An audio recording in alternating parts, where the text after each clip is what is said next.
2 Chronicles 28, 2 Kings 17, Psalm 66, and 1 Corinthians 7.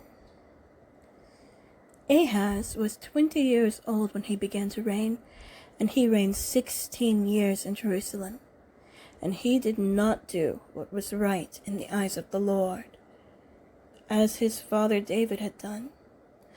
But he walked in the ways of the kings of Israel. He even made metal images for the Baals, and he made offerings in the valley of the son of Hinnom, and burned his sons as an offering according to the abominations of the nations whom the Lord drove out before the people of Israel.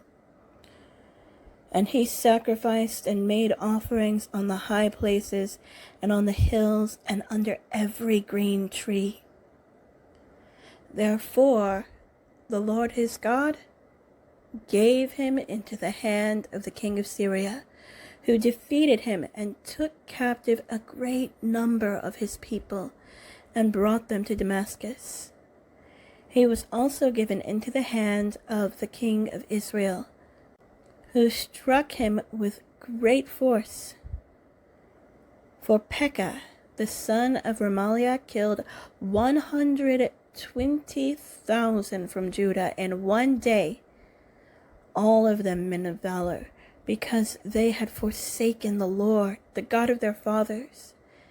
And Zikri, a mighty man of Ephraim, killed Maaseiah, the king's son, and Azrikam, the commander of the palace, and Elkanah, the next in authority to the king. The men of Israel took captive 200,000 of their relatives, women, sons, and daughters.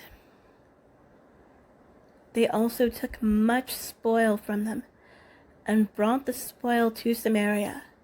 But a prophet of the Lord was there, whose name was Obed, and he went out to meet the army that came to Samaria, and said to them, Behold, because the Lord, the God of your fathers, was angry with Judah, he gave them into your hand.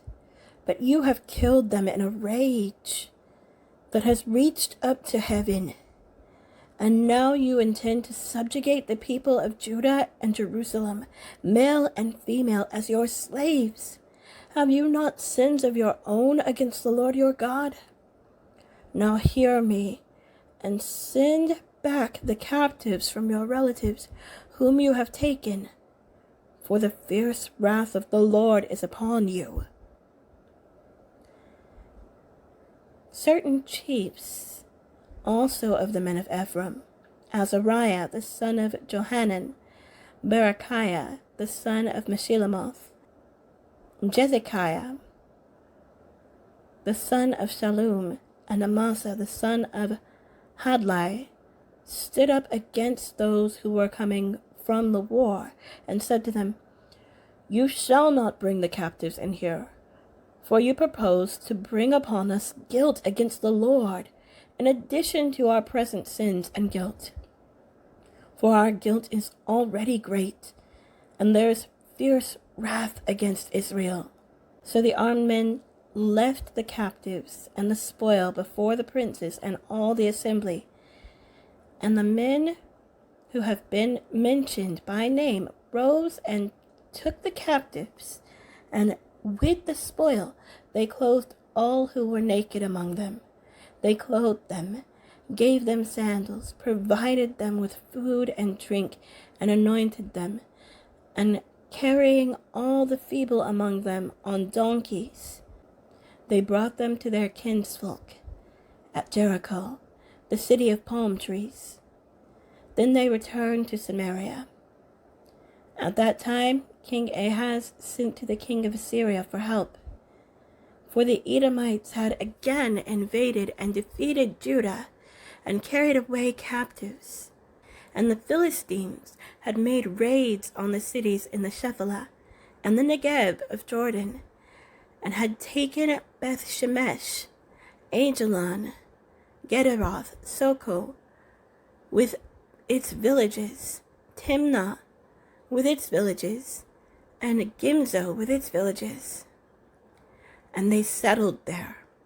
For the Lord humbled Judah because of Ahaz, king of Israel.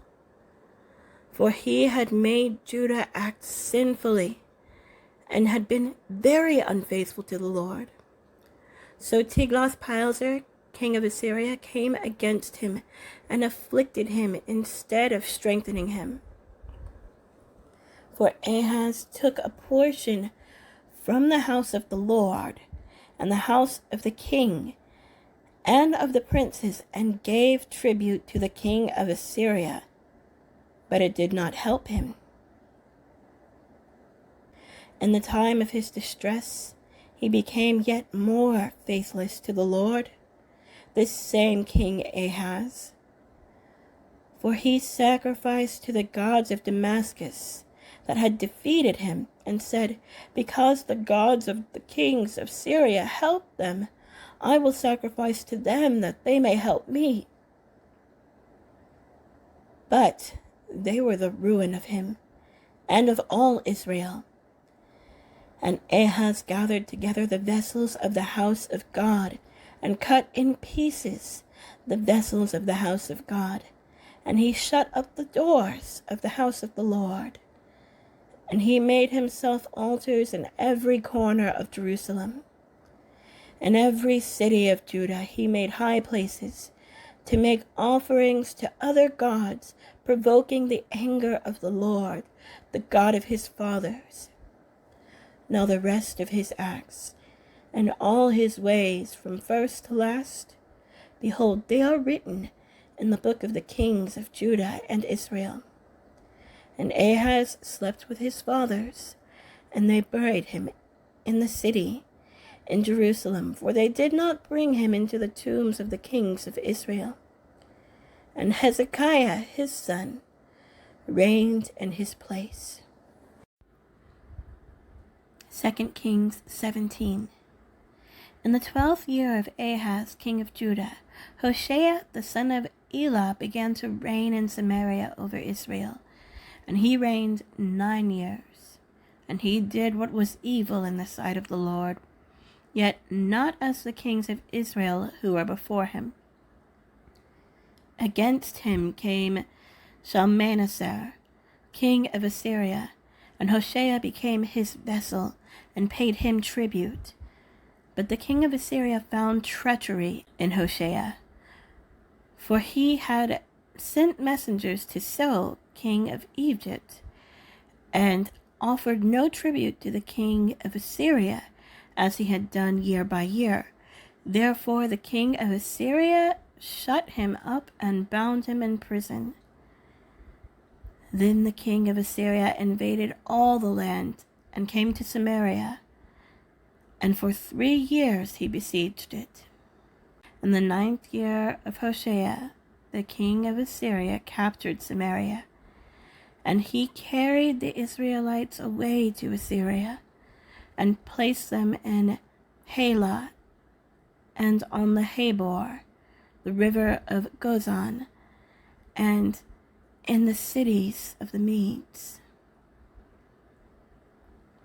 And this occurred because the people of Israel had sinned against the Lord their God, who had brought them up out of the land of Egypt from under the hand of Pharaoh, king of Egypt, and had feared other gods, and walked in the customs of the nations whom the Lord drove out before the people of Israel, and in the customs that the kings of Israel had practiced.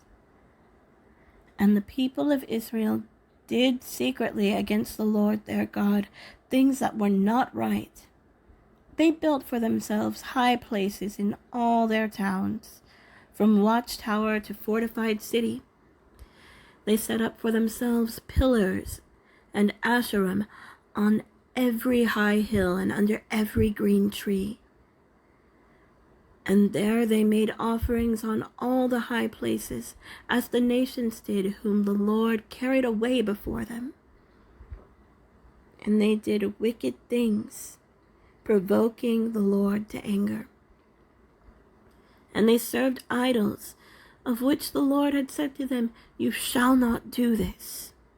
Yet the Lord warned Israel and Judah by every prophet and every seer, saying, Turn from your evil ways, and keep my commandments and my statutes, in accordance with all the law that I commanded your fathers, and that I sent to you by my servants the prophets. But they would not listen, but were stubborn, as their fathers had been, who did not believe in the Lord their God. They despised his statutes and his covenants that he made with their fathers, and the warnings that he gave them. They went after false idols and became false.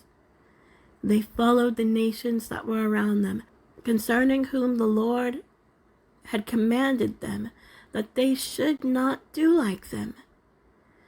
And they abandoned all the commandments of the Lord their God, and made for themselves metal images of 2 calves.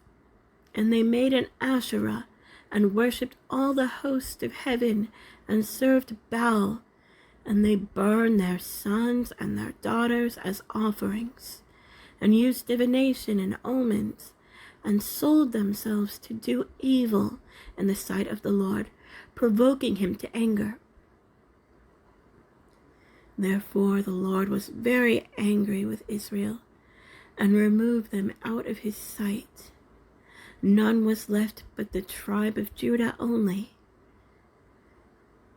Judah also did not keep the commandments of the Lord their God, but walked in the customs that Israel had introduced. And the Lord rejected all the descendants of Israel, and afflicted them, and gave them into the hand of plunderers, until he had cast them out of his sight. When he had torn Israel from the house of David, they made Jeroboam the son of Nebat king. And Jeroboam drove Israel from following the Lord, and made them commit great sin. The people of Israel walked in all the sins that Jeroboam did. They did not depart from them until the Lord removed Israel out of his sight, as he had spoken by all his servants the prophets. So Israel was exiled from their own land to Assyria until this day. And the king of Assyria brought people from Babylon, Cutha, Ava, Hamath, and Sepharvaim, and placed them in the cities of Samaria instead of the people of Israel. And they took possession of Samaria and lived in its cities. And at the beginning of their dwelling there, they did not fear the Lord. Therefore the Lord sent lions among them, which killed some of them. So the king of Assyria was told, The nations that you have carried away and placed in the cities of Samaria do not know the law of the God of the land. Therefore he has sent lions among them, and behold, they are killing them, because they do not know the law of the God of the land. Then the king of Assyria commanded, Send there one of the priests whom you carried away from there, and let him go and dwell there, and teach them the law of the God of the land. So one of the priests whom they had carried away from Samaria came and lived in Bethel, and taught them how they should fear the Lord. But every nation still made gods of its own, and put them in the shrines of the high places that the Samaritans had made, every nation in the cities in which they lived. The men of Babylon made Succoth-Benoth. The men of Cuth made Nergal. The men of Hamath made Ashima. And the Avites made Nibhaz and Tartak. And the Sepharvites burned their children in the fire to Andramelech and Anamelech, the gods of Sepharvaim. They also feared the Lord, and appointed from among themselves all sorts of people, as priests of the high places, who sacrificed for them in the shrines of the high places. So they feared the Lord, but also served their own gods, after the manner of the nations from among whom they had been carried away. To this day they do according to the former manner. They do not fear the Lord, and they do not follow the statutes or the rules or the law or the commandment that the Lord commanded the children of Jacob, whom he named Israel. The Lord made a covenant with them and commanded them, "You shall not fear other gods, or bow yourselves to them, or serve them, or sacrifice to them. But you shall fear the Lord, who brought you out of the land of Egypt with great power and with an outstretched arm. You shall bow yourselves to him, and to him you shall sacrifice. And the statutes and the rules and the law and the commandment that he wrote for you, you shall always be careful to do. You shall not fear other gods, and you shall not forget the covenant that I have made with you. You shall not fear other gods, but you shall fear the Lord your God, and he will deliver you out of the hand of all your enemies." However, they would not listen, but they did according to their former manner. So these nations feared the Lord and also served their carved images. Their children did likewise, and their children's children, as their fathers did. So they do to this day. Psalm 66. To the choir master, a song, a psalm. Shout for joy to God, all the earth. Sing the glory of his name. Give to him glorious praise. Say to God, how awesome are your deeds. So great is your power that your enemies come cringing to you. All the earth worships you and sings praises to you. They sing praises to your name, Selah. Come and see what God has done. He is awesome in his deeds toward the children of man. He turned the sea into dry land. They passed through the river on foot. There did we rejoice in him, who rules by his might forever, whose eyes keep watch on the nations. Let not the rebellious exalt themselves. Selah. Bless our God, O peoples. Let the sound of his praise be heard, who has kept our soul among the living and has not let our feet slip. For you, O God, have tested us. You have tried us as silver is tried. You brought us into the net. You laid a crushing burden on our backs. You let men ride over our heads. We went through fire and through water. Yet you have brought us out to a place of abundance. I will come into your house with burnt offerings. I will perform my vows to you, that which my lips uttered and my mouth promised when I was in trouble. I will offer to you burnt offerings of fattened animals with the smoke of the sacrifice of rams. I will make an offering of bulls and goats, Selah. Come and hear, all you who fear God. I will tell you what he has done for my soul. I cried to him with my mouth, and high praise was on my tongue. If I had cherished iniquity in my heart, the Lord would not have listened. But truly, God has listened. He has attended to the voice of my prayer. Blessed be God, because he has not rejected my prayer or removed his steadfast love from me. 1 Corinthians 7. Now concerning the matters about which you wrote, it is good for a man not to have sexual relations with a woman. But because of the temptation to sexual immorality, each man should have his own wife, and each woman her own husband. The husband should give to his wife her conjugal rights, and likewise the wife to her husband. For the wife does not have authority over her own body, but the husband does. Likewise, the husband does not have authority over his own body, but the wife does. Do not deprive one another, except perhaps by agreement for a limited time, that you may devote yourselves to prayer. But then come together again, so that Satan may not tempt you because of your lack of self-control. Now, as a concession, not a command, I say this. I wish that all were as I myself am.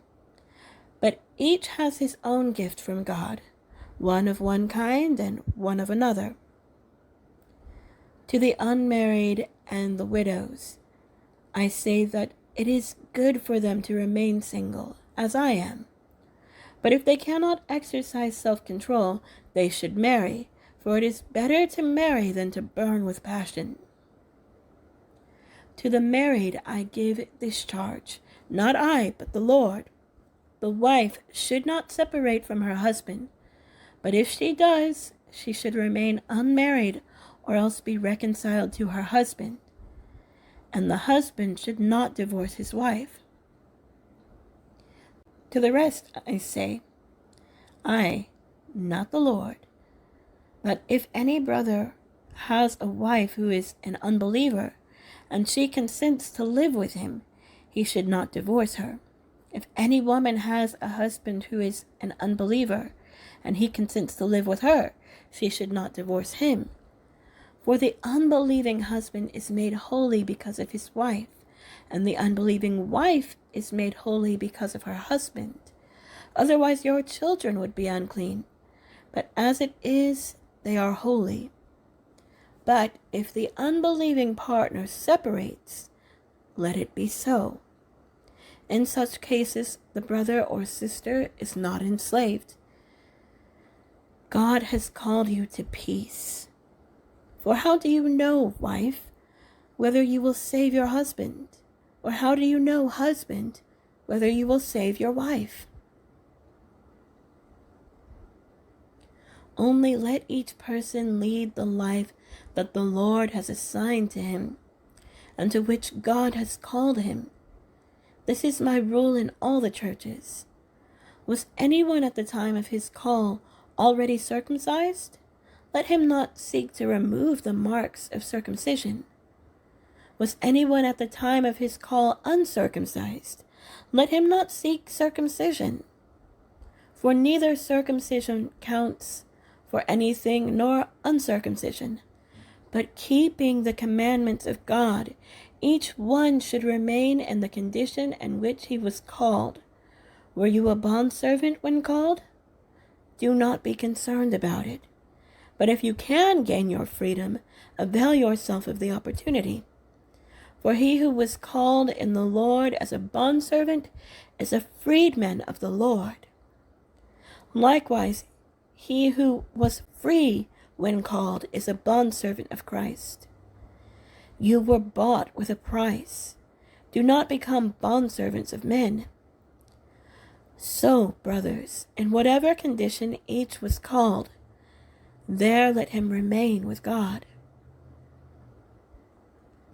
Now concerning the betrothed, I have no command from the Lord, but I give my judgment as one who, by the Lord's mercy, is trustworthy. I think that in view of the present distress, it is good for a person to remain as he is. Are you bound to a wife? Do not seek to be free. Are you free from a wife? Do not seek a wife. But if you do marry, you have not sinned. And if a betrothed woman marries, she has not sinned. Yet those who marry will have worldly troubles, and I would spare you that. This is what I mean, brothers. The appointed time has grown very short. From now on, let those who have wives live as though they had none, and those who mourn as though they were not mourning, and those who rejoice as though they were not rejoicing, and those who buy as though they had no goods, and those who deal with the world as though they had no dealings with it. For the present form of this world is passing away. I want you to be free from anxieties. The unmarried man is anxious about the things of the Lord, how to please the Lord. But the married man is anxious about worldly things, how to please his wife. And his interests are divided. And the unmarried or betrothed woman is anxious about the things of the Lord, how to be holy in body and spirit. But the married woman is anxious about worldly things, how to please her husband. I say this for your own benefit, not to lay any restraint upon you, but to promote good order and to secure your undivided devotion to the Lord. If anyone thinks that he is not behaving properly toward his betrothed, if his passions are strong, and it has to be, let him do as he wishes. Let them marry. It is no sin. But whoever is firmly established in his heart, being under no necessity, but having his desire under control, and has determined this in his heart, to keep her as his betrothed, he will do well. So then, he who marries his betrothed does well, and he who refrains from marriage will do even better. A wife is bound to her husband as long as he lives, but if her husband dies, she is free to be married to whom she wishes, only in the Lord. Yet in my judgment, she is happier if she remains as she is, and I think that I too have the Spirit of God.